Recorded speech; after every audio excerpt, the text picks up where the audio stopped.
안녕하세요. 워런 버핏처럼 매일 신문을 박전과 함께 읽으면서 투자의 고수가 됩시다. 웜의 신박 오늘 10월 13일 월요일 순서 시작하도록 하겠습니다.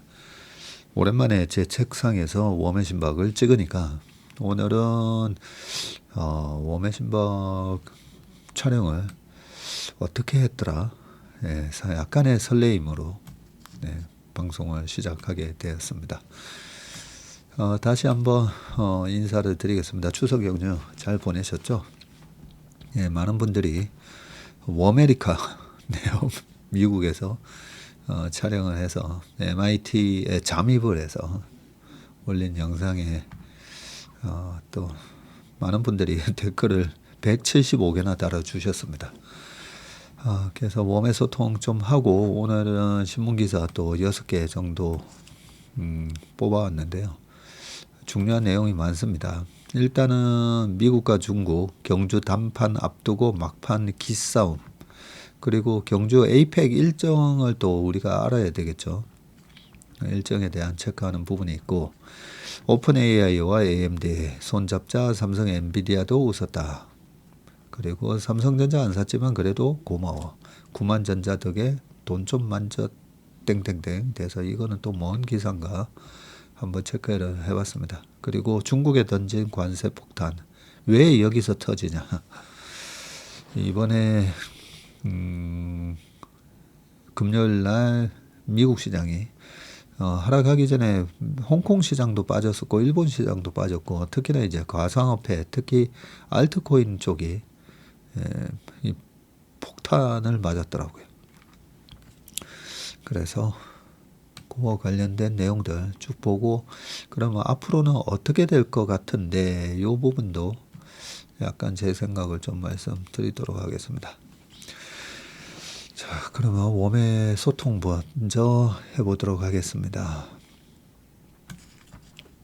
저는 그 지난주 금요일 날 MIT에 잠입해서 찍을 때 신문 기사를 좀 다루지 않았기 때문에 마음이 약간 그 업로드하고 나서도 계속 좀 불편하더라고요. 이런저런 뭐 그런 사적인 얘기보다 오히려 신문 기사 몇 개를 좀 더 다뤘어야 되는 게 아닌가, 막 그런 마음 때문에 오늘 와서 댓글을 확인하기 전까지 좀 마음이 좀 많이 불편했었습니다. 예, 그냥 그런데 많은 분들이 또 좋아해 주시고 좋은 의견을 많이 올려주셔서 되게 감사했습니다. 자, 잠입해서 찍어주신 웜의 신박이라 잠깐 긴장할 뻔했습니다. 늘 어떻게 살까를, 또는 이게 살까가 아니라 어떻게 살아야 되는가, 그죠? 또는 돈을 어떻게 쓸까를 고민하면서 살아왔는데 전무님 삶의 여유로움이 느껴져서 덩달아 편안해집니다 하셨습니다. 큰아이가 MIT에서 혹시라도 전무님 뵈면 인사드리라고 전화했더니 시카고 학회에 가 있다고 하네요. 우리 주라기님 큰 자제분이 MIT에 있군요. 저희 아들이 그 유진박이거든요. 혹시라도 알 수도 있을 것 같습니다.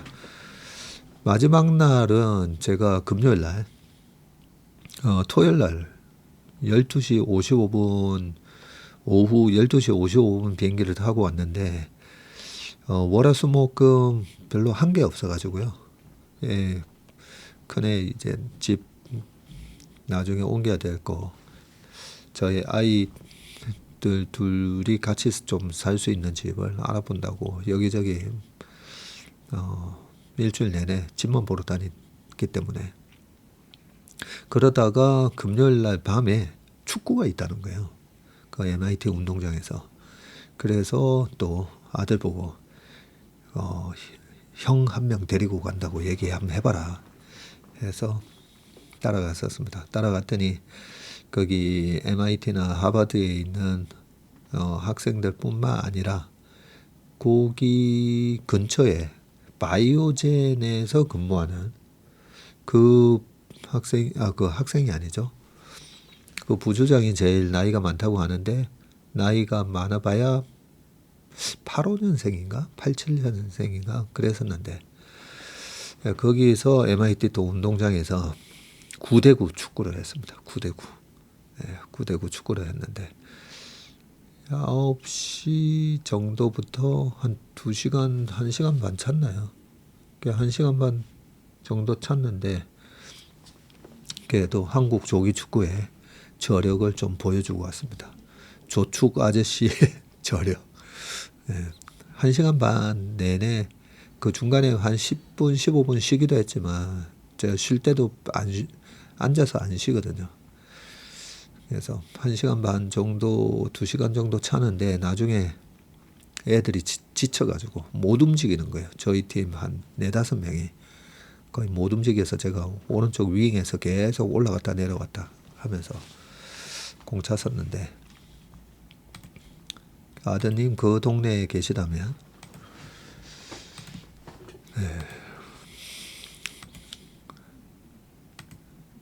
그리고 아이고 전무님을 알게 됨으로 제 삶의 전환점이 됐고 삶에 대한 태도가 유연해졌습니다. 댓글로 적기에는 너무 긴 사연이라 남기지 못하지만 승리하시는 삶 응원드립니다 해주셨습니다. 아이고 고맙습니다. 가장 젊은 오늘. 네, 사실 우리 생에 오늘이 가장 젊죠. 내일보다는 오늘이 젊고 그죠. 최슬리 4년차 고객입니다. 그동안 뛰어난 성과를 보여주었고 모닝 브리프를 통해서 많은 것을 배웠습니다. 저는 60대 회계사로 나름 투자를 안다고 생각해 왔는데 모닝 브리핑을 들으면서 정말 아무것도 모르고 투자를 해왔구나 라는 생각을 하게 되었습니다. 투자의 안목을 키워준 최슬리에 감사드립니다. CK 잭님이시다 그죠? 그때 인사를 드리면서 회계사시다고 제가 인사를 한 분의 얼굴이 생각이 나는데 그분이신가 싶은데 고맙습니다. 좋은 댓글 달아주셔가지고 실제로 어떤 분야를 가보든 등산이면 등산이고 그죠? 자전거면 자전거고 그 분야의 프로로 하시는 분들을 만나보면 와 그동안에 너무 모르고 자전거를 탔구나. 아니면 축구도 마찬가지입니다. 축구도 보면 그 기본기 연습을 해야 되는 게 엄청 많거든요. 아마 비슷한 느낌으로 저희 최슬리 모닝 브리프랑 저희 운영하는 걸 보시고 아마 느끼셨다고 생각하십니다. 사실 겁니다.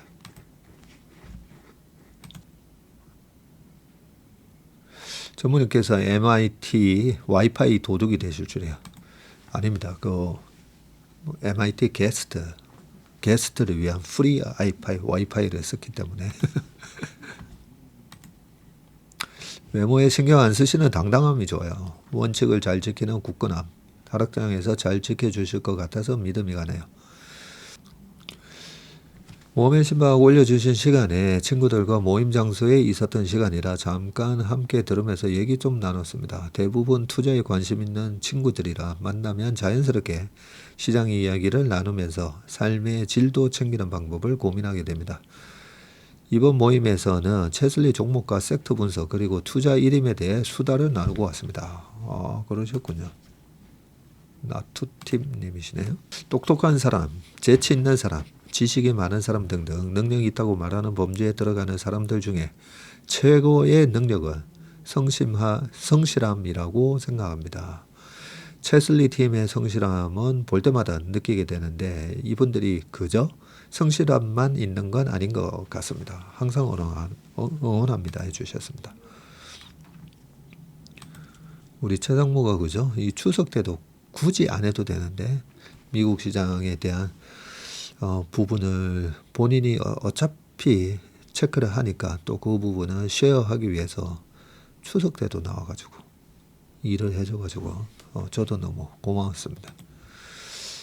저희 원래 제가 성실하거나 이렇게 대단히 꾸준하고 전무님의 성실하면 어떻게 따라갈 수 있을까요? 이렇게 댓글 남겨주셨는데 제가 그렇게 성실한 사람이 아니었는데 참 많은 분들이 저와 저희 채슬리를 신뢰해 주시고 의지해 주시고 그런 걸 알다 보니까 저의 책임감이 이렇게 많은 분들이 저희를 의지하고 계시는데 저희가 나태함으로 인해서 실수를 하면 안 되잖아요. 그러다 보니까 어쩔 수 없이 최근에 엄청 성실해졌습니다. 참 칭찬은 고래도 춤추게 한다고 했는데 많은 분들이 그렇게 응원해 주시고 격려해 주시고 신뢰해 주셔가지고 저같이 게으른 사람도 이렇게 열심히 일하게 됐습니다. 이게 서로 간에 긍정의 시너지고 선순환이고 서로 간에 약간 이런 선한 영향력이 상호작용하는 그런 긍정적인 면이 아닌가 싶습니다. MIT 잠입 특집 영상도 감동입니다. 해주셨고 저는 수학해놓고 마음 편히 있었던 1인입니다. 안전이 우선이라 그런지 만약을 대비하는 자세로 저에게는 큰 심리적 안정감을 주셨습니다. 하셨고요. 요즘은 이번에 그런 생각도 들더라고요. 저희 1인 같은 경우에는 뭐 랩도 마찬가지지만 그 1인 다 원 포트폴리오거든요.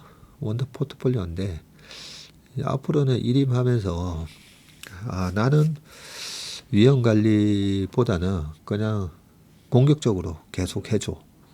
이렇게 좀 나눠서 저걸 할까? 뭐 이번에 그런 생각도 했었어요.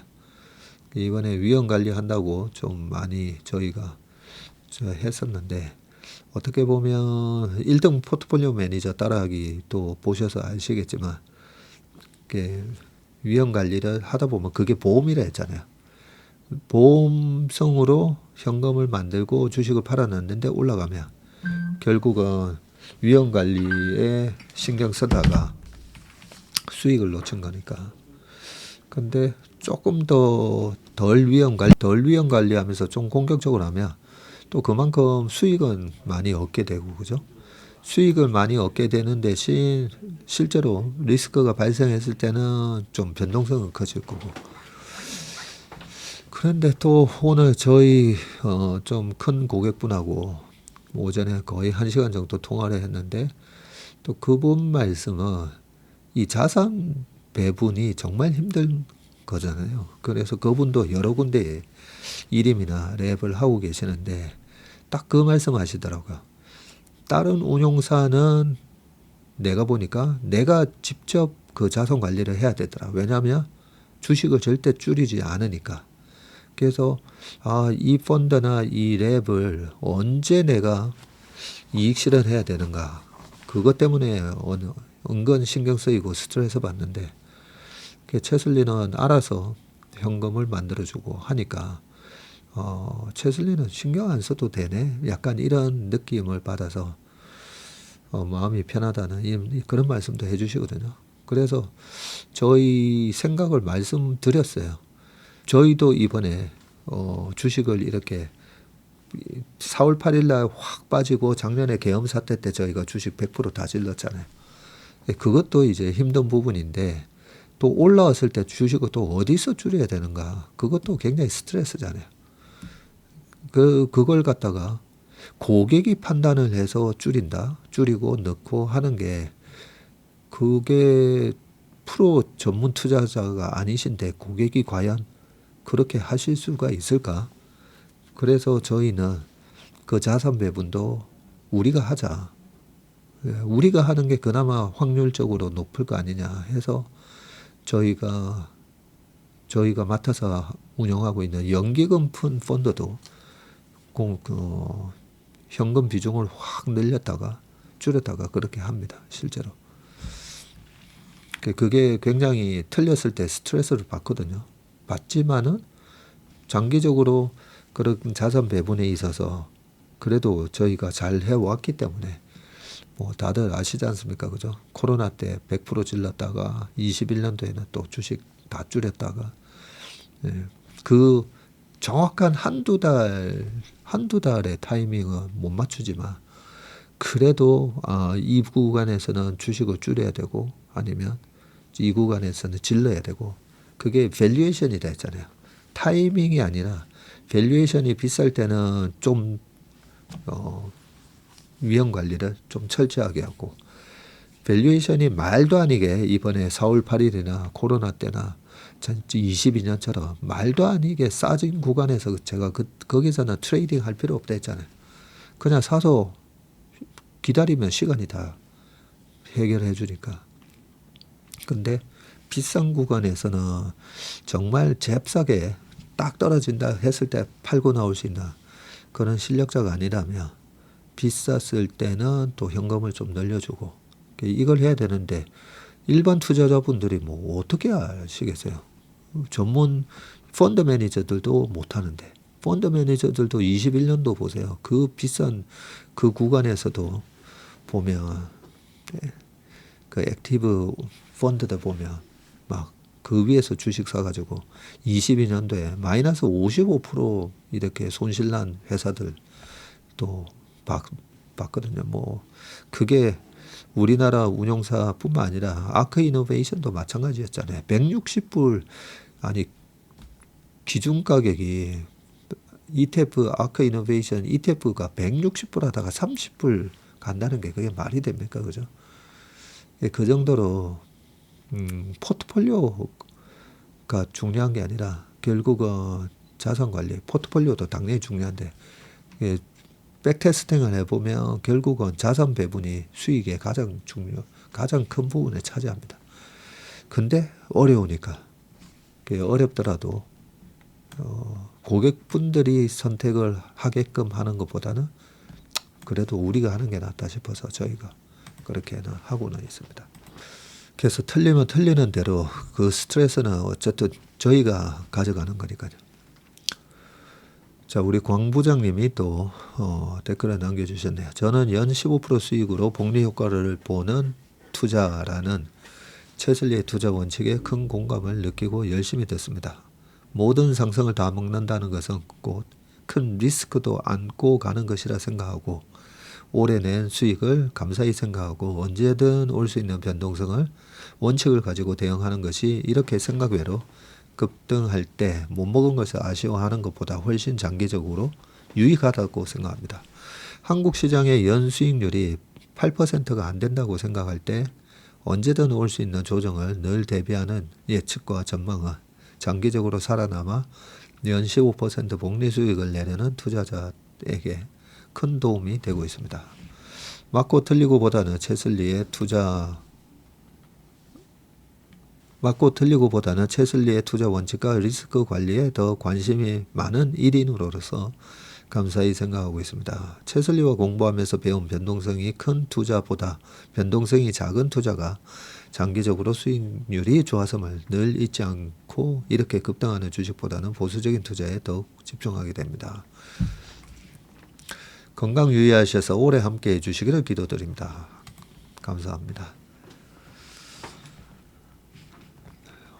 코로나 때부터 전무님 영상 보고 있습니다. 눈사람님이시네요. 미국에서 녹화하시는 열정과 사명감에 찬사를 보냅니다. 저는 워맨 신박 덕분에 조급한 투자가 아니라 인문학적 사유하는 투자로 여유가 생겼답니다. 따님과 손 꼭 잡고 다니신다고 하시니 상상만으로도 얼마나 따님을 사랑하고 아끼시는지 알겠습니다. 사실 이번에 일주일 내내 저희 딸이랑 그 에어매트에서 둘이 항상 같이 잤습니다. 그 나이가 벌써 23살 된 딸이랑 같이 잔다는 게 참 저희 딸한테 너무 고맙죠. 크면 사실 누가 이 아빠랑 그렇게 같이 자고 싶겠습니까, 그죠? 그래도 잘 때도 손 꼭 잡고 아토피가 이제 좀 심하다 보니까 자꾸만 이제 잘 때 얼굴을 막 긁더라고요. 그래서 제가 옆에서 같이 자면서 얼굴 긁을 때마다 손을 잡아주고 그렇게 했었는데, 저희 아들하고는 아들이 봤을 때는 너무 딸 편애하는 거 아닌가, 네, 그렇게 생각할 수도 있겠지만 저희 아들하고는 또 그렇게 얘기합니다. 뭐 얘기하면 네 명이서 이렇게 얘기하다 보면 의견이 안 맞을 때 있잖아요. 그럴 때 아들하고 저랑 이제 둘이 눈으로 막 쳐다보면서 씩 웃거든요. 우리끼리는 뭔 말인지 이해가 가는데, 그러면서 그러죠. 우리는 소울메이트니까 다 안다고. 그러니까 또 아버지와 아들 간에 많이 이렇게 느낄 수 있다. 또 그게 있지 않습니까, 그죠? 이거 뭐 집안 얘기를 자꾸 해서 좀 그렇긴 한데, 저희 아들하고 저희 딸이 옛날에 저희 집사람이 싱가포르에서 좀 일을 할 때가 있었습니다. 2005년에서 2007년이었는데 저희 아들이 99년생이고 딸이 2001년생이다 보니까 6살, 만 6살, 만 4살밖에 안 됐잖아요. 그때 싱가포르에 두고 비행기를 타기 전에 저희 아들한테 그렇게 얘기했거든요. 6살 된 아들한테 아들 이름을 얘기하면서 아빠가 없을 때는 네가 가장이다. 그러니까 엄마랑 동생 잘 챙겨라. 네, 그렇게 얘기했는데 그 6살 나이에도 그걸 굉장히 진지하게 아들이 듣더라고요. 그래서 실제로 제가 없는 동안에도 지 여동생을 엄청 잘 챙겼습니다. 이번에 제가 그 얘기를 해줬거든요. 이제 좀 컸다 보니까 둘이도 하루가 멀다고 한 하루 이틀 있으면 싸우게 됩니다. 그게 막 말다툼하고 서로. 근데 그 나이 때는 당연한 거 아닙니까, 그죠? 그러면서 저도 이번에도 똑같이 얘기했습니다. 너네 나이 때는 당연한 거라고. 너네 나이 때 아빠하고 큰아빠는 치고받고 싸웠다고. 예. 그렇게 얘기하면서도 그래도 그 어릴 때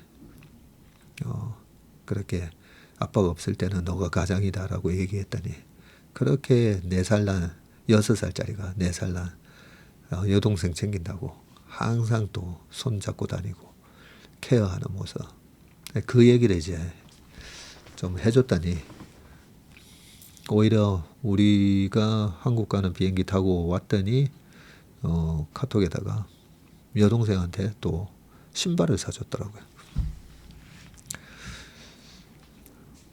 자, 너무 이 가정사 얘기 많이 하지 말라고 얘기했는데, 그래서 우리가 이 그 마인드셋이란 거 있잖아요. 마인드셋이 되게 중요합니다. 제가 이런 말씀을 드리는 이유가 아이들이 싸우는 걸 보고 너 여동생한테 그러냐, 너는 왜 오빠한테 그렇게 대드느냐, 뭐 이런 얘기보다도 애들한테 그 마인드셋을 어떻게 가져갈 건가를 얘기를 해주면 그게 더 중요하기 때문에 이번에도 올 때 제가 그 얘기를 일부러 해줬거든요. 아빠가 없을 때는 너가 가장이다. 그러면 아이들이 어떤 하나의 큰 기준이 생기는 거거든요. 그렇구나. 그렇지.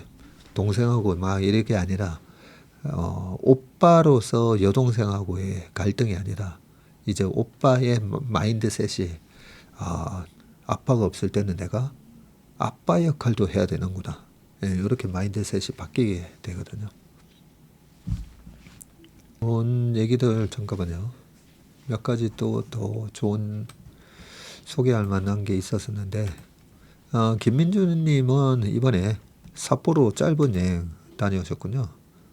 행복한 고민일 수 있지만 저는 미국 주식 세금 때문에 정리 못하고 있습니다. 그렇죠? 11월에 문 닫는다고 하시고 이 모든 게 제 욕심임을 알고 있습니다. 미국 주식이 세금 때문에 약간 골치는 아파도 또 좋은 점은 있어요. 손해난 주식을 원래 잘 못 팔지 않습니까? 그죠? 보통 우리가 투자하다 보면. 근데 미국 주식은 세금을 많이 내야 되다 보니까 먹은 주식에서. 근데 손해난 주식을 팔아서 손실을 발생하게 되면 그러면 종목 간의 수익과 손실을 상계 처리를 할 수가 있다 보니까 손해난 거를 잘 팔 수가 있는 장점이 있더라고요. 어차피 먹은 주식 팔은 거에 대해서 250만 원 공제하고 세금 내야 되니까 그죠? 예, 그런 장점이 있더라고요. 연말 되면 그런 부분 잘 활용하셔가지고 절세하시길 바라겠습니다. 따님이 LA에 있다고 하셔서 캘리포니아 오신 줄 알았는데 서부가 아니라 동부를 가셨네요. 네. 저희 딸이 그 LA 집이 새집 증후군 때문에 못 돌아가고 있습니다, 지금. 그래서 서블리시라고 해서 또 전전세 같이 월월세를 주고 있죠. 월월세를 주고 지금 떠돌이 생활하고 있습니다. 유목민 생활을 하고 있습니다. 그래서 이번에 그냥 보스턴에서 만나자 해서 보스턴에서 만났습니다. 연휴 동안 이병헌 주연의 영화 어쩔 수 없다를 보았습니다. 산업혁명을 배경으로 한 찰리 채플린의 모던 타임즈가 있습니다. 공장에서 단순 노동하는 모습이 보여지고 세상은 완전히 바뀌었습니다. 어쩔 수가 없다는 AI 시대로의 대전환을 보여주는 듯 했습니다. 로봇이 바꾸는 노동 환경 변화, 영화를 다 보고 연휴 전 매수한 로봇주 차트를 보고 또 다른 확신을 가졌습니다. 몇 달 전 로봇주에 관심 갖게 만든 기사 한 꼭지 소개시켜 주어 감사합니다 하셨습니다. 네. 토토 아빠님이시네요.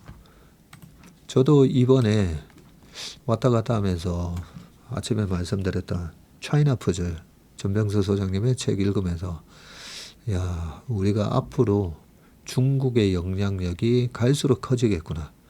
그리고 미국이 예전처럼 2017년, 18년이었죠. 2018년처럼 그렇게 대놓고 그냥 관세로 막 쥐고 흔드는 그런 모양은 이제 아니겠구나. 그런 좀 인사이트를 얻었고요. 또 하나가 영화를 AI와 관련된 로봇 영화를 좀 보고 싶어서 이래 보다가 메간2라는 영화를 봤습니다. 그 영화도 되게 약간 터미네이터의 스토리랑 좀 비슷하긴 했었는데 앞으로 미래가 어떤 식으로 바뀔지 로봇이 우리 생활에 침투했을 때 어떤 식으로 될지 그 영화도 되게 이번에 좀 재밌게 봤는데 이병헌 씨의 주연한 어쩔 수가 없다 이것도 그런 영화인지 몰랐네요. 다음 내년 2월 또 설 때 또 미국 한번 갔다 올 생각인데 그때 한번 봐야겠습니다. 우리 아들도 어릴 때부터 아토피로 고생했고 작년에 결혼 후 새 집에 들어가서 이제 박사학위 준비 중이라 스트레스를 많이 받아서인지 추석 때 보니 심해졌더라고요. 그렇죠? 이 스트레스하고 그 다음에는 이 새집 증후군 아마 틀림없이 영향이 좀 있을 겁니다. 추석에 중3 조카가 ETF로 주식 계좌 운영한다고 해서 최슬지 TV에 알려주고 주식 투자의 기쁨 책도 선물해 주셨다고요. 중2 제 아들은 오로지 농구만 관심이 있는데 어떻게 하면 자연스럽게 주식의 매력에 스며들게 할 수 있을까요? 제가 중2 때는 그때 농구 대통령 허재 흉내 낸다고. 저도 그때 농구 엄청 했었죠. 농구랑 탁구. 네, 유행했었지 않습니까? 그죠? 나중에 때가 되면 할 겁니다. 지금 중학교 때는 농구만 해도 괜찮습니다. 체력이 국력이니까요. 체력이 좋아야 나중에 정신 차리고 공부할 때 아주 빡세게 공부할 수 있습니다. 저희 아들이 태권도에다가 축구를 해놓으니까 체력이 좋다 보니까 저희 아들도 뒤늦게 철들어가지고 공부하는데 체력이 바탕이 되니까 좋더라고요. 지난번 미국 여행 때도 웜의 신방 영상 올려주셔서 연휴 이후 오늘 금요일 방송도 내심 기대하고 있었습니다. 대국민 사과를 하실 수 있다는 것은 퀀터적인 분석과 논리로 풀어주시는 전무님의 말씀이 많은 사람들의 투자 바로미터가 되고 있다는 반증이 아닐까 합니다. 부산 아지매입니다. 채슬리 가입하고 석 달째 위험 신호 주시면 애매한 것들 정리하고 잘 나가는 애들만 압축해서 데리고 다니다가 위험 해제 신호 주시면 좀 더 담고 하면서 열심히 따라가고 있습니다. 물론 조기축구 20년 만에 단기간에 수익도 꽤 내고 있어서 이번 추석 명절에는 주변 어르신들 조카들 용돈 푸는 재미가 솔솔했습니다. 잘하셨네요. 김영지 님이시죠. 한국인은 김치, 된장, 깻잎 등이 아토피 예방에 제일 좋은 음식이라고 합니다. 세 개 다 제가 제일 좋아하는 거네요. 김치, 된장, 깻잎. 한국 어제 일을 한 7시 반에 도착해 가지고요. 그리고 집으로 와서 집 앞에 있는 곳에서 된장 그리고 된장라면 그렇게 먹었습니다. 잠입? 크크 오늘 뭔가 신선합니다. 뭔가 독립군 느낌이랄까봐. 전문의 목소리에 피곤이 묻어 있어 안타깝습니다. 사실 그 잠입해서 찍은 그날에 밤 12시쯤 됐었거든요. 그날도 엄청 걸어 다녔습니다. 그 보스턴 내에서 웬만하면 우버나 이런 거 안 타고 엄청 걸어 다녔어요. 여의도를 이쪽 끝에서 저쪽 끝까지 63빌딩에서 국회까지 왔다 갔다 하듯이 그 정도 거리를 많이 걸어 다녔습니다. 그래서 저는 어제 저녁 먹고 사우나 가서 목욕탕에서 목욕하고 몸무게 잴 때 내심 좀 기대하면서 봤더니 살은 하나도 안 빠졌더라고요. 배는 좀 들어갔는데 살은 하나도 안 빠졌더라고요. 지구촌이란 말이 새삼 와닿네요. 전무님의 보스턴 방송을 전 안탈리아에서 듣고 있으니까요. 시차도 있고 해서 시간의 개념은 있고 아침 준비하는데 매수 알람이 뜨는 거 보면서 장이 시작됐구나 했습니다.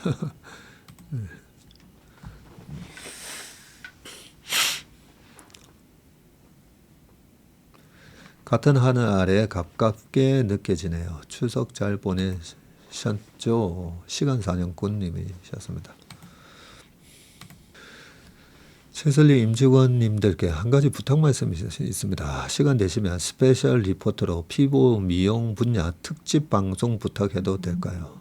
조방원 엔터는 저의 짧은 생각에도 컨빅션 바이인데 피부 미용은 현재 분석이 잘 되지 않네요. 인턴도 하고 계시니까 지금 이번에 피부 미용 관련된 회사들 그 수출 데이터가 나오지 않습니까? 그죠? 수출 데이터 나올 때마다 저희가 이 수출 데이터의 내용이 투자 판단하는데 어떤 식으로 해석해야 되는지 그 부분을 말씀을 드리니까 조만간에 요 피부 미용 관련해서 말씀을 꼭 드리겠습니다. 제가 몇 년 전에 얼굴에 피부가 너무 안 좋아서 한약도 먹고 침도 맞고 피부과도 다니고 온갖 비싼 화장품 다 해보고 안 돼서 우울증도 걸릴 뻔했는데 우연히 시아로 천연 화장품을 알게 돼서 1년 넘게 잘 쓰고 지금 건강한 피부로 돌아오셨다고 하네요. 그렇군요. 보스턴에서 찍는 채슬리 판 올드보이네요. 오늘은 왜 전무님이 톰과 제리에 나오는 제리 같을까요? 하셨습니다. 9월 하루 2% 조정 때 30% 팔았다가 다음날 빠진 것만큼은 바로 올라오길래 다시 따라 붙어서 사놓았더니 최근 5거래일 수익이 코스피를 이겼습니다. 용감하게 따라 붙은 이유는 목돈이 들어올 게 있어서 더 떨어지면 더 산다는 생각으로 했더니 마음이 편했습니다. 역시 현금의 역할을 새삼 느끼네요. 아토피는 바닷가 바로 앞에 살면 도움이 많이 돼요. 오레거니언 완님이 오랜만에 댓글 달아주셨는데 예전에 댓글 달으셨을 때의 그 느낌과 오늘 이 댓글을 읽는데 우리 오레간니안 완님이 그 사이에 내공이 더 세지셨다는 생각이 듭니다. 네, 그전에는 약간 시장에 좀 끌려다니면서 계속 약간 뭐라고 할까요? 약간 세심한 투자? 예, 그런 느낌이었었는데 이번에는 약간 시장을 지배하는 듯한 그런 투자를 하신 것 같습니다. 그 저희 업계에 제가 이 고수 형님들 몇 분 있잖아요. 그 고수 형님들 보면 이 끌려다니지는 않습니다. 네. 끌려다니지 않고 예전에 뭐 지금 말씀드리려고 했던 그 형님이 그 차화정 장세 때 자동차가 한 형님은 차화정으로 그때 되게 유명했던 한 형님은 차화정을 주도했던 운용사 대표였고요. 또 한 분은 제가 모셨던 그 한 분 형님은 이 두 분이 되게 유명한 분들이거든요. 제가 모셨던 이분은 그 차화정 장세에 딱 보고 있다가 중소형주 이 형님은 이거 얘기하면 이 우리 업계에 계신 분들은 다 아실 건데 큰 팍이 있고 리틀 팍이 있다라고 이렇게 가정하시면 큰 팍 분이 차화정을 주도하셨고요. 이 리틀 팍 분이 딱 차화정이 올라가니까 그 중에 중소형주, 이 리틀 박 분이 중소형주에 강해가지고 자동차 부품주 하나를 딱 지르더니 그걸로 7배를 먹더라고요. 그리고 나중에 또 그때 당시에 뭐 도광판 어쩌고 하면서 그런 장세가 또 진행되니까 그때는 또 삼성전기 들어가서 또 딱 먹고 나오고. 근데 포트폴리오 보면 이 리틀팍 형님이 국민연금이라든지 이 펀드도 되게 성과가 좋았거든요. 되게 성과가 좋았는데 그 포트폴리오 보여주는데 대형주 한 40개 딱 깔아놓고 나머지 한 10종목으로 10종목을 완전히 고유 매매하듯이 이 형님이 리틀 형님이 그 두 형님이 다 고유 운용 잘 하셨어요.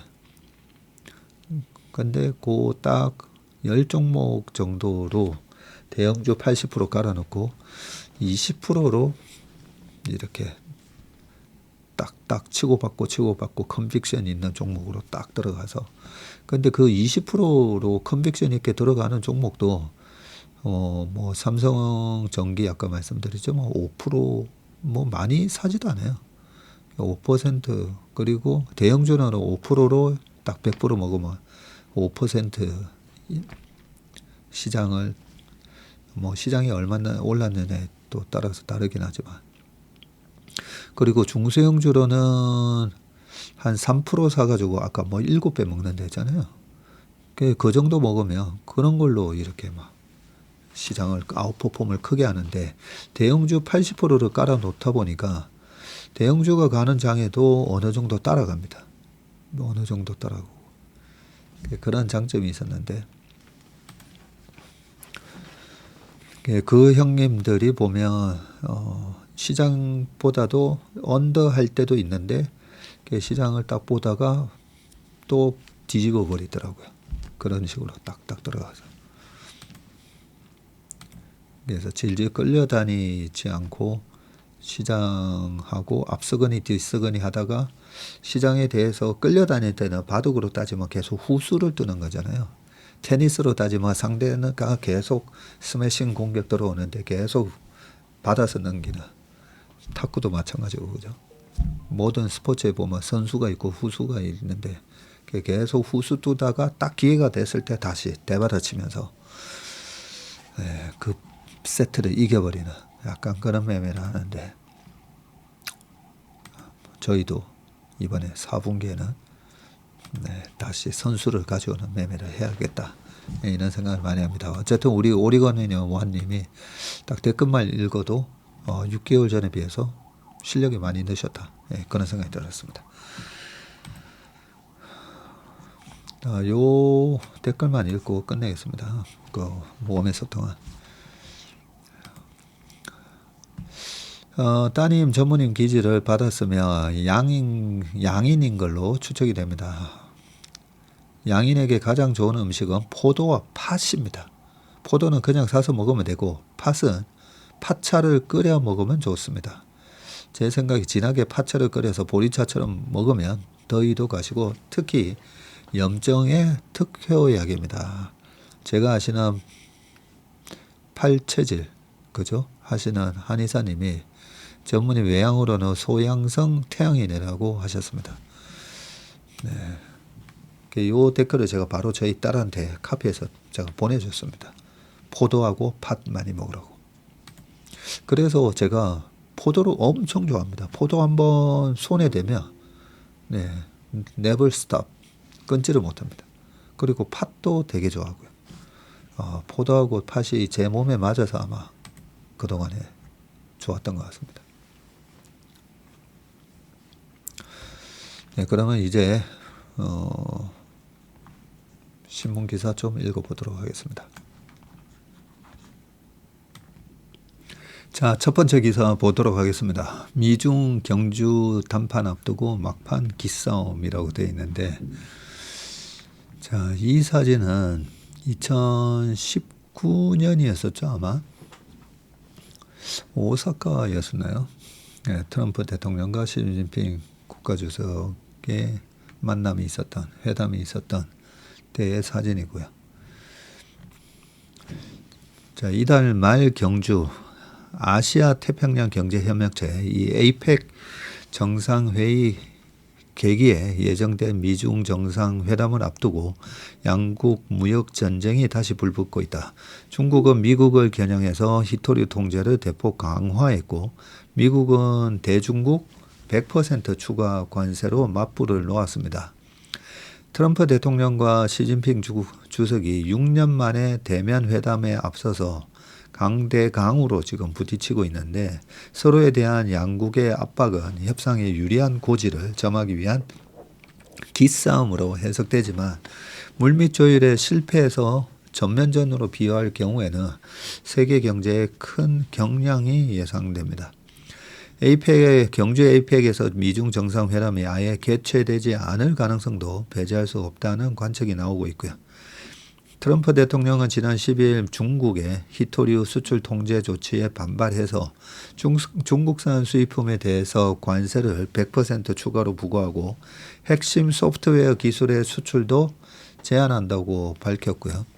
현재 미국의 대중국 관세율은 평균 55% 수준인데 이를 155% 초고율로 끌어올리겠다는 것인데 앞서 중국 상무부가 지난 9일 히토류 합금 및 관련 소재의 대미 수출을 사실상 금지하는 수준의 통제 방침을 발표를 했고요.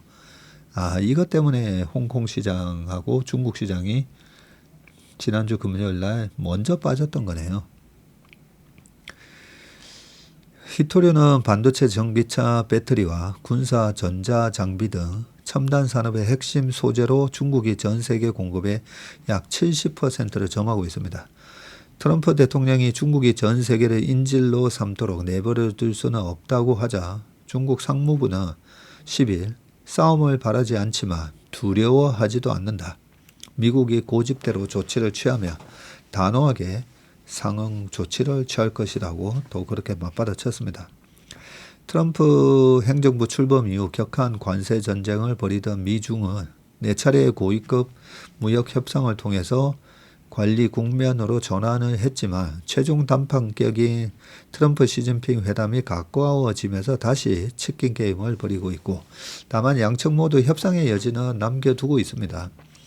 트럼프는 소셜미디어에다가 시진핑과 만날 이유가 없어 보인다고 썼다가 이후 아직 회담을 취소한 것은 아니다고 했습니다.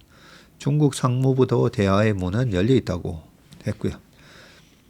미중은 올해 4차례의 고위급 무역 협상을 통해서 상대국에 부과한 100%대 보복 관세 부과를 유예했고요.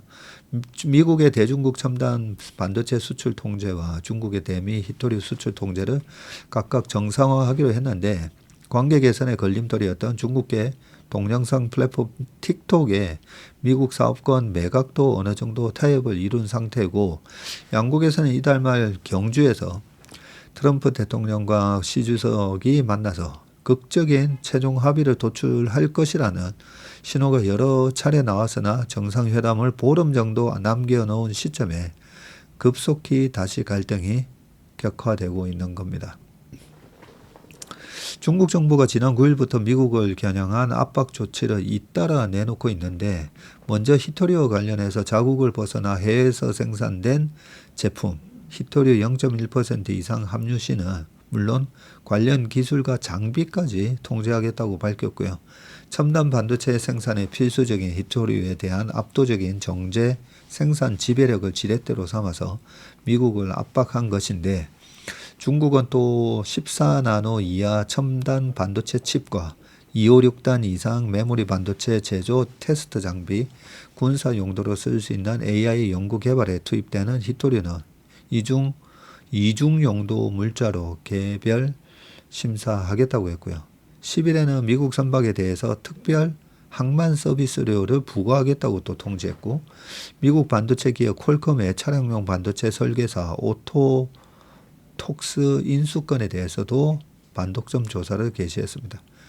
트럼프 1기 당시 관세 압박 속에 줄곧 수세였던 중국이 2차 관세 전쟁에서는 히토리라는 전략 무기를 동원해서 미국 방산 반도체 공급망에 급소를 지금 겨냥하고 있는데 미 전략국제연구소의 스콧 케네디 연구원은 중국이 관세 수출 규제 대만 문제에서 미국이 의미 있는 양보를 하지 않을 것으로 보고 히토리오 카드를 다시 꺼냈다고 했고요. 폴리티코는 트럼프와의 무역전쟁에서 이길 수 있다는 시진핑의 자신감에서 비롯된 것이라고 했고요. 미국은 자국 기술 소프트웨어를 사용해서 생산된 제품에 대해 역외 통제를 적용하는 해외 직접 생산품 규칙으로 중국을 견제해 왔는데 중국이 히토리를 통해서 똑같은 방식으로 역공을 하고 있다는 해석도 나옵니다. 중국 상무부 대변인은 미국의 통제 리스트는 3,000건이 넘지만 중국의 수출 통제 리스트 물자는 900여 건에 불과하다고 했고요. 미국도 중국의 공세에 즉각 반격하고 있는데 트럼프 정부가 중국산 수입품 전반에 대한 100% 추가 관세를 예고했고 핵심 소프트웨어 수출 통제를 다음 달 1일부터 시행하겠다고 밝혔습니다. 미국 주요 온라인 소매 웹사이트들이 금지된 중국산 전자제품 수백만 개를 판매 목록에서 삭제했다고 같은 날 브랜든 카 연방통신위원회 위원장이 얘기했고요. 미국 교통부는 미국을 오가는 중국 항공사에 러시아 상공 비행 금지 법안을 추진하고 있는 것으로도 알려졌습니다. 트럼프는 중국이 무역과 관련해서 극도로 공격적인 입장을 취했다는 것을 방금 알게 됐다면서 국제무역에서 이런 일은 들어본 적이 없으며 다른 국가와의 거래에 있어서 도덕적 수치라고 했고 그들은 보잉 항공기를 많이 갖고 있는데 그들에게는 미국산 부품이 필요하다면서 항공기 부품에 대한 통제도 보복 옵션 중 하나가 될 수 있음을 시사했습니다. 그러면서 미국은 중국보다 훨씬 더 강력하고 광범위한 독점적 지위를 보유하고 있지만 지금까지 사용하지 않았을 뿐이라면서 미 대통령으로서 그들의 조치에 대응할 수밖에 없다.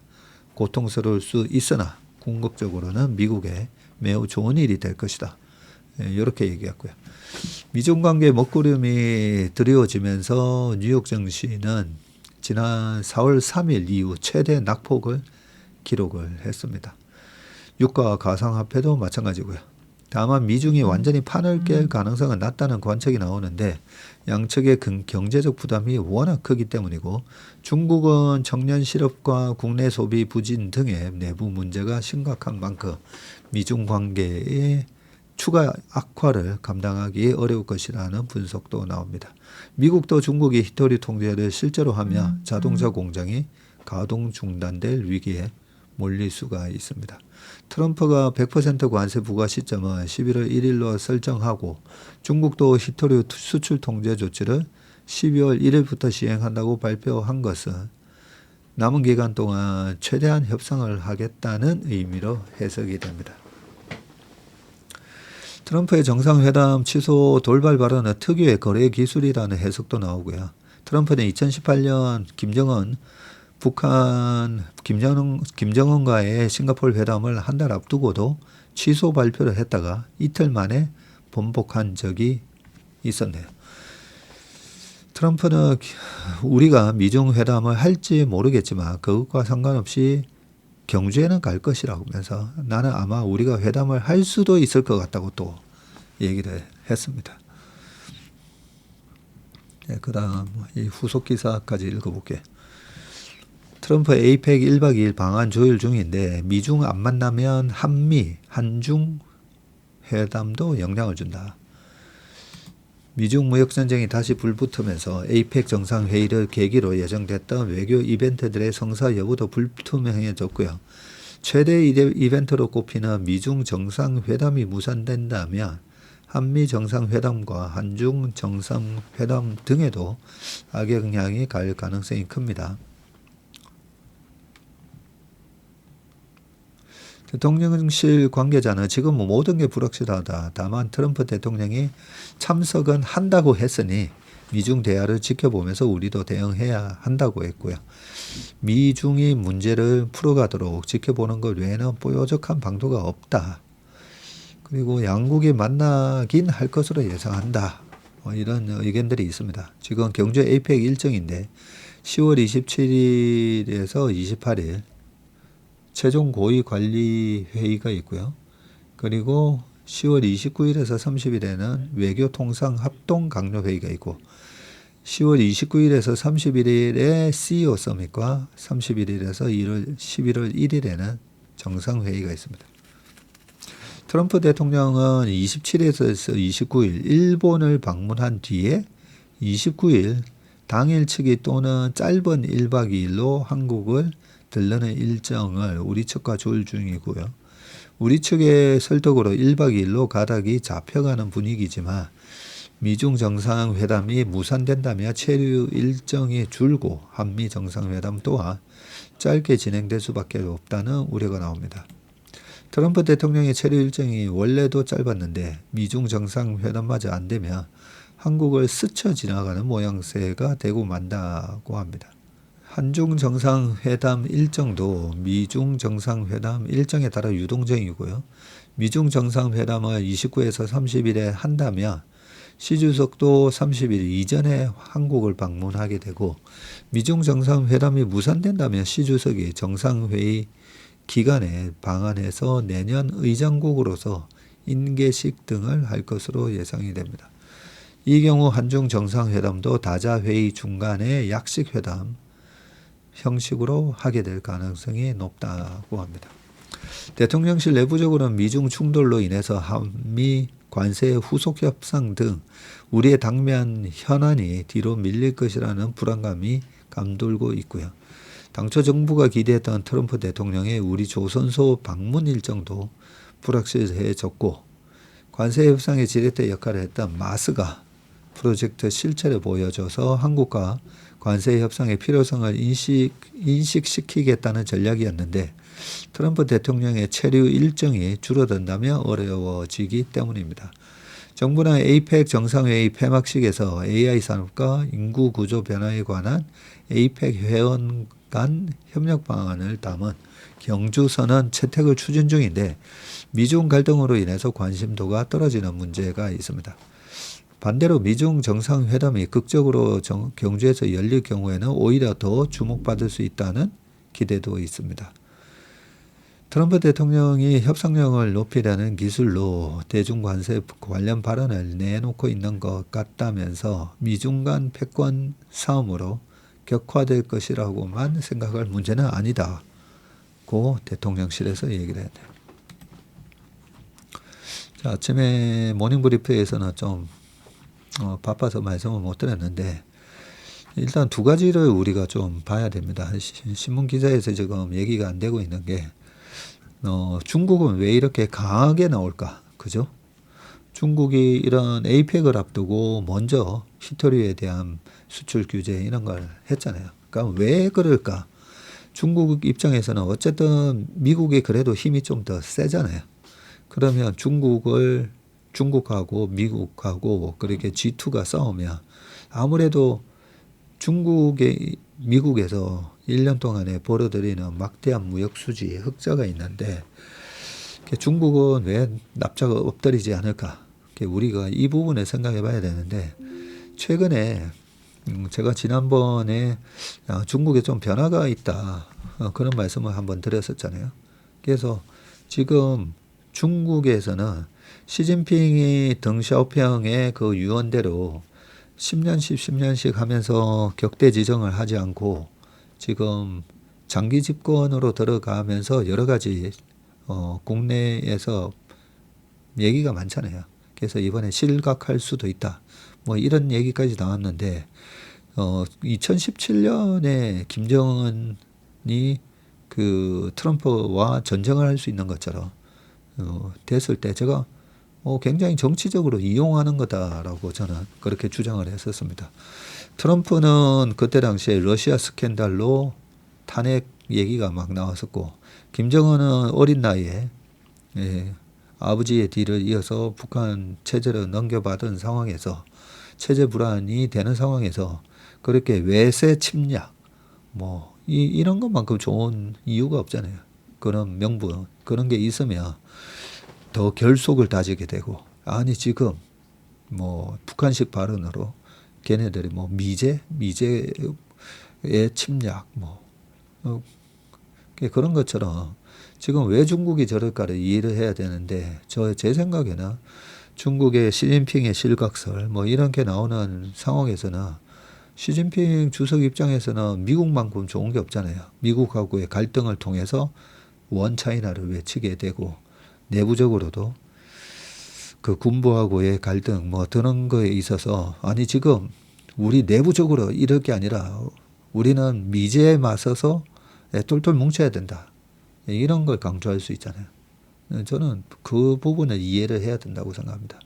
그렇다면 앞으로 미중 무역 분쟁 갈등이 아주 매끄럽게 이번에 뭐 에이펙 때가 됐든 아니면 조만간에 합의가 저는 안 이루어진다고 봅니다. 그래서 미국 입장에서는 이 정도면 중국이 받아들이고 협상에 사인을 할 만도 한데 왜 이러지? 약간 트럼프 대통령이 지난주 금요일 날 보였던 반응은 중국 왜 이래? 얘네들 혼 좀 나야 되겠네. 뭐 이런 식이었는데 실제로 중국이 그런 2017년에는 2013년 1월부터였나요? 2월부터 시 주석이 국가 주석이 됐고 그렇게 10년을 할 수 있는 상황이었다면 지금은 그 10년을 다 채우고 장기 집권을 하려다가 내부적으로 충돌이 있는 그런 상황에서 시진핑의 하나의 전략이라는 거죠. 그렇게 봤을 때는 이번에 미중 무역 분쟁 갈등이 쉽게 끝나지는 않을 거다라고 봐야 되고요. 두 번째가 2018년에 비해서 지금은 중국이 그때보다도 훨씬 더 덩치가 커졌습니다. 그전에는 헤비급과 미들급의 싸움이었다면 지금은 헤비급과 거의 뭐 약간 라이트 헤비급 싸움이죠. 그래서 잘못 싸웠다가는 미국도 크게 다친다.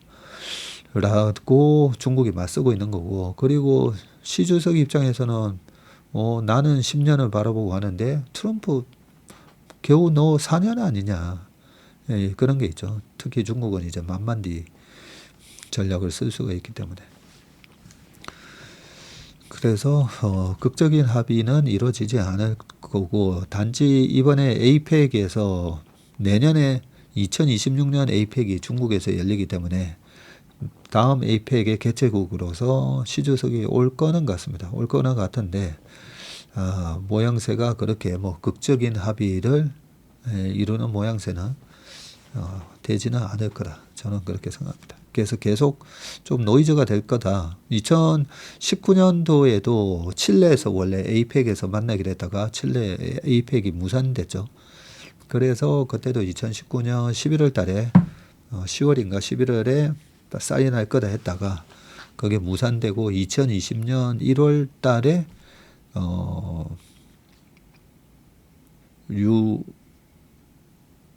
류허 부총리가 부주석 부총리가 백악관으로 가서 트럼프 대통령하고 사인을 하게 됩니다. 2020년 1월에. 그런데 이번에는 사인이 절대 미국이 의도한 대로 쉽게 되지는 않을 것 같다. 그게 제 생각입니다. 자, 그 다음에 70대 이상 인구 20대 추월 소비 납세 큰 손으로. 우리가 주식을 하면서 돈이 어디서 나오는가를 잘 봐야 되거든요. 정부와 중앙은행과 그다음에 이제 소비자 중에서 인구 구조상 어디가 지금 돈을 쓸 수 있는 계층인가. 그렇게 봐야 됩니다. 자, 소비시장 주도권 고령층으로 이동했다고 되어 있고요. 저출산 고령화가 가팔라지면서 70대 이상 인구가 사상 처음 20대 인구를 추월했습니다. 와, 20대보다도 70대 이상 인구가 훨씬 많습니다.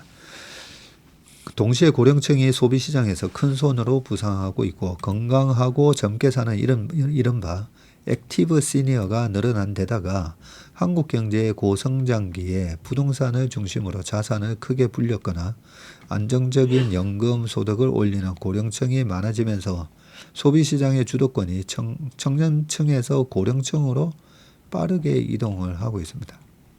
자, 지금 20대 인구가 630만 명이고요. 전년보다 19만 3천 명 줄었습니다.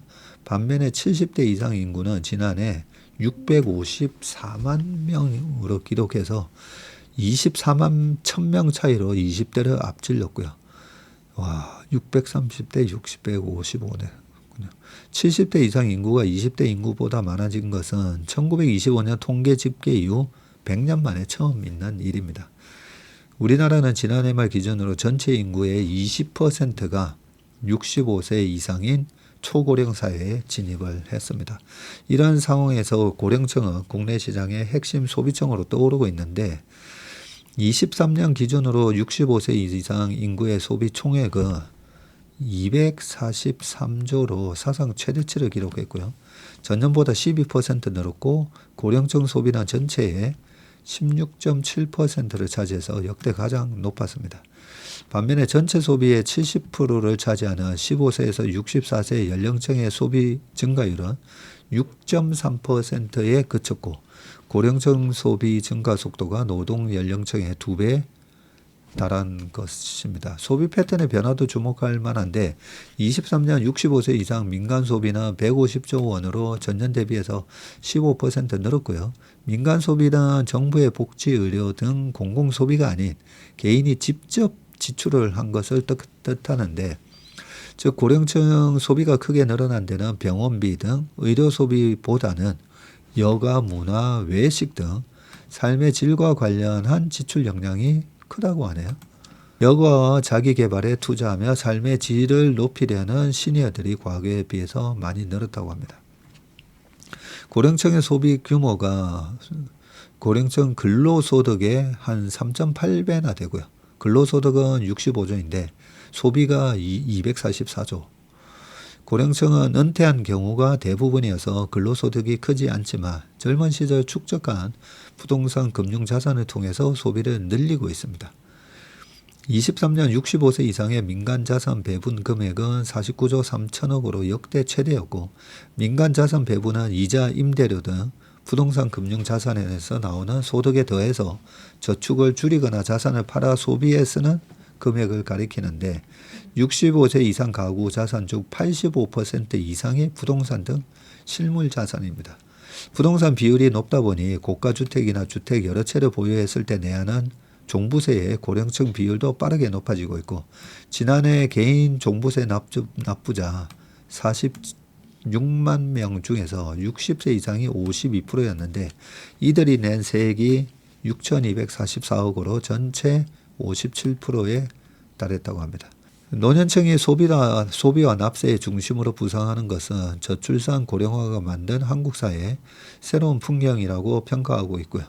김대종 세종대 교수는 20대는 줄고 일자리마저 부족한 반면에 자산을 축적한 노년층이 경제활동의 주축으로 떠오르면서 세대 간 경제력 격차도 더욱 벌어질 것이라고 말을 했습니다. 자, 오픈 AI와 AMD가 손잡자 삼성 엔비디아도 웃었다. 최근 미 반도체 업체 AMD가 29년까지 오픈 AI에 총 6기가와트 전력량이 필요한 AI 가속기를 공급하는 계약을 맺으면서 테크 업계가 들썩였고요. 엔비디아가 오픈 AI와 비슷한 계약을 체결한 것에 비해서 세계 반도체 업계가 더 영향을 받는 모양새인데 해당 소식이 전해지자 AMD 주가가 지난주 목요일까지 급등을 했었죠. 그것이 또 삼성전자의 호재가 되고 심지어 AMD의 경쟁사인 엔비디아에도 나쁜 뉴스가 아닐 수 있다. AMD는 오픈 AI와의 거래를 통해서 매출이 급성장할 것으로 전망이 되는데 오픈 AI의 AMD 투자는 투자 금액이 명시되지 않고 특이하게 전력량으로 계산됐는데 6기가와트 규모의 데이터 센터를 구동할 때 필요한 AI 가속기를 AMD에서 공급받는다는 것인데 6기가와트는 원전 4개에서 6기에 해당하는 발전 규모이고 그만큼 데이터 센터가 대규모다는 것입니다.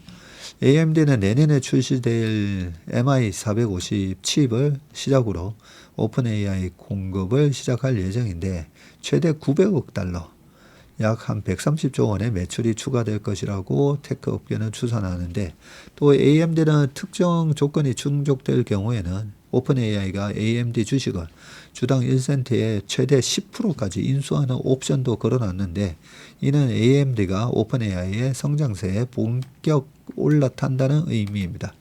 AMD가 갖는 이득은 매출뿐만이 아니고 AMD는 오픈 AI와 계약을 맺으면서 엔비디아가 장악한 시장에 균열을 내고 본격적으로 경쟁할 수 있는 토대를 마련한다는 방침이고 시장에서는 AMD가 5천억 달러 규모의 AI 칩 시장에서 15에서 20%의 시장 점유율을 확보할 것으로 전망하고 있습니다. 오픈 AI는 AMD와 공급 계약을 맺으면서 엔비디아에 종속될 수 있는 리스크를 줄이고 한층 격화되고 있는 AI 인프라 경쟁에서 확고히 선두를 지키겠다는 의지를 드러냈고요. 일론 머스크의 xAI와 구글, 메타, 오라클 등의 빅테크는 현재 대규모 AI 데이터 센터를 구축 중이고 이 데이터 센터에는 AI 가속기가 필수적인데 엔비디아와 AMD와 공급 계약을 맺고 대규모 물량을 입도선매한 것입니다. 엔비디아의 납품에 실패한 삼성전자는 AMD의 AI 가속기 MI350에 HBM3E11이라는 제품을 전량 공급하며 반전을 모색해 왔는데 아직 AMD가 오픈AI에 납품을 시작하는 MI450의 HBM 공급사는 전해지지 않았지만 테크업계는 AMD가 이번에도 삼성전자에서 HBM을 공급받을 가능성이 높다고 보고 있습니다. 전자 입장에서 답답했던 HBM 매출이 급격히 늘어나는 결과로 이어질 수가 있고 테크업계 추산 AMD와 오픈 AI 거래로 HBM 업체가 차지할 금액은 15조 원입니다. 자, 엔비디아에도 긍정적인데 엔비디아는 현재 AI 가속기 시장의 90%를 독점하고 있고 규제 당국이 반독점 조사 카드를 만지작거리고 있기 때문에 AMD가 오픈 AI와 거래하면서 몸집을 키워서 AI 가속기 시장에서 두 자릿수 점유율을 차지하면 엔비디아는 독점 규제에서 또 한 발 벗어날 수가 있고 젠슨왕은 AMD가 영리한 전략을 택했다면서 AMD가 회사 지분 10%를 내준다는 게 놀랍다. 기발한 아이디어라고 했고 CNBC는 오픈 AI가 엔비디아와 같은 공급업체와의 계약 및 투자가 독점적이지 않음을 입증해서 반독점 위반을 오히려 피할 수 있게 한다고 분석을 했습니다. 자, 삼성전자는 안 샀지만 그래도 고마워. 구만전자 덕에 돈 좀 만졌다는 이들인데 뭔가 했더니 자, 주요 그룹주 ETF입니다. 국내 대기업 그룹 상장사 ETF의 수익률 희비가 엇갈리고 있는데 올 상반기 조선방산 업종에 강세에 힘입어서 승승장구하던 한화그룹 ETF는 최근 들어서 주춤한 모습이고요. 반면에 상반기 아쉬운 성적표를 받아던 삼성그룹주 ETF는 최근 한 달 사이에 일제히 주요 그룹주 ETF 수익률 상위에 올랐었습니다. 최근 1개월 수익률에서 그러네요. 라이즈 5대 그룹주 14.15, 에이스 삼성그룹 섹터 가중, 그리고 타이거 삼성그룹 펀더멘탈, 여기 삼성그룹이 다 10% 이상 수익이 났네요. 최근 1개월 동안.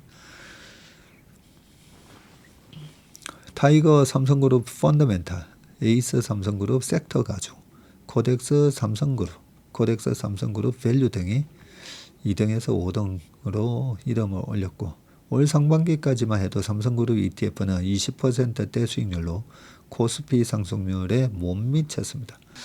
이들 상품은 최근 주가가 급등하며 구만전자 시대를 연 삼성전자의 효과를 톡톡히 봤습니다.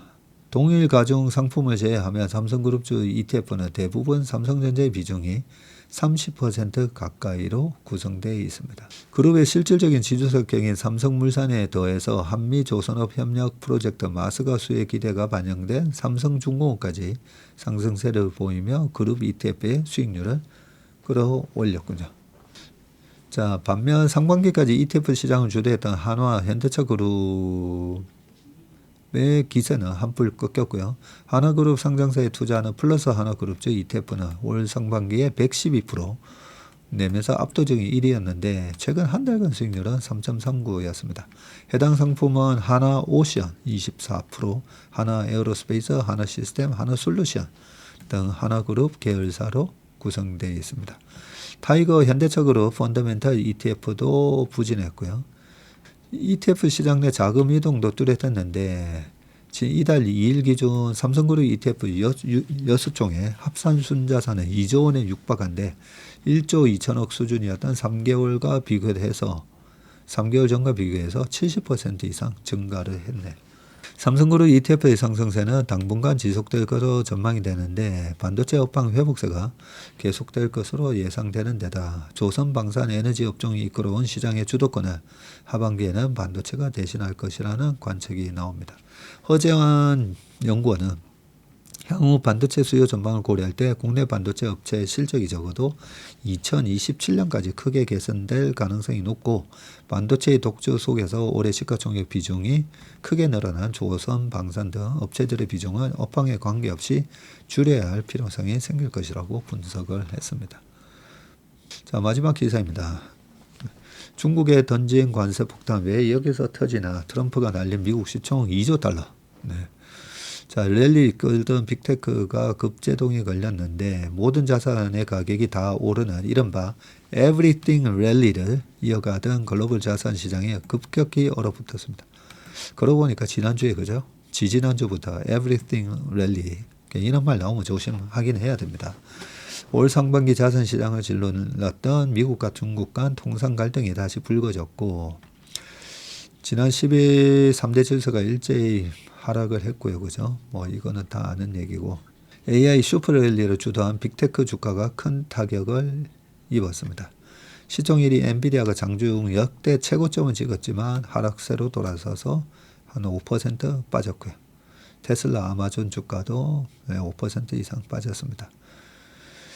지난 4월 트럼프 대통령이 상호관세를 부과하겠다고 발표했을 때도 이들 기술 대형주의 시총이 1조 달러 증발했는데 갑작스러운 증시 급락은 공포지수를 4개월로 최고 수준으로 끌어올렸고요. 지금 빅스는 21.66까지 치솟았습니다. 전일 미답의 코스피 3,600을 넘어서 국내 증시에 대해서도 오늘 하락 출발해서 그나마 많이 땡겨놓고 마이너스 0.72로 끝났습니다.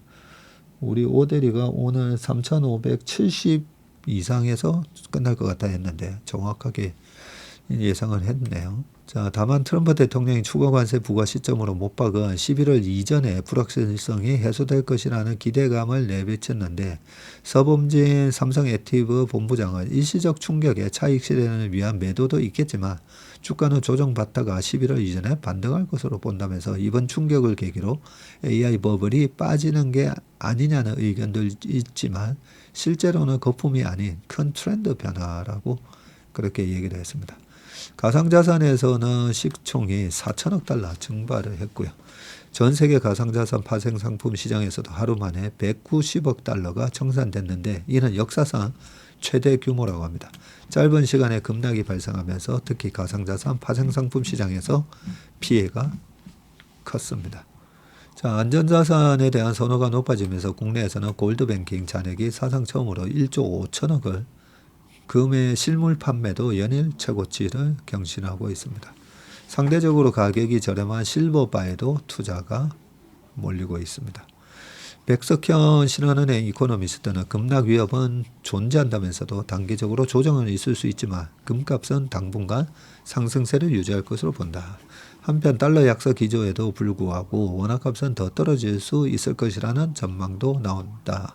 달러 등 선진국 종이화폐가 맥을 못 추고 있지만 기축통화가 아닌 원화 가치는 상대적으로 더 하락한다는 얘기다.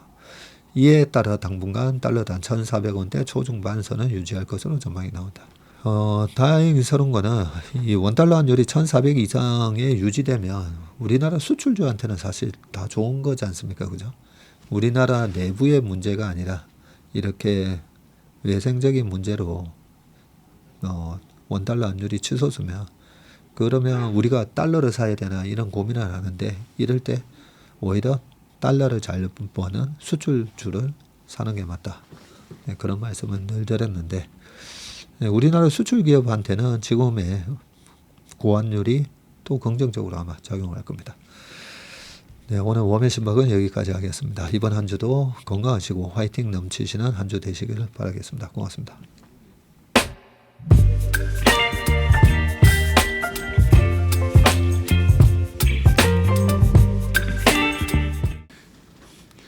안녕하세요. 채슬리 투자자문의 박세익입니다. 최근 저와 채슬리 이름을 도용해서 투자 사이트라든지 밴드, 텔레그램, 카톡 채널 등에서 이 리딩방으로 유도한 뒤에 금전적인 피해를 입히는 이 사칭 사례가 빈번하게 지금 발생하고 있습니다.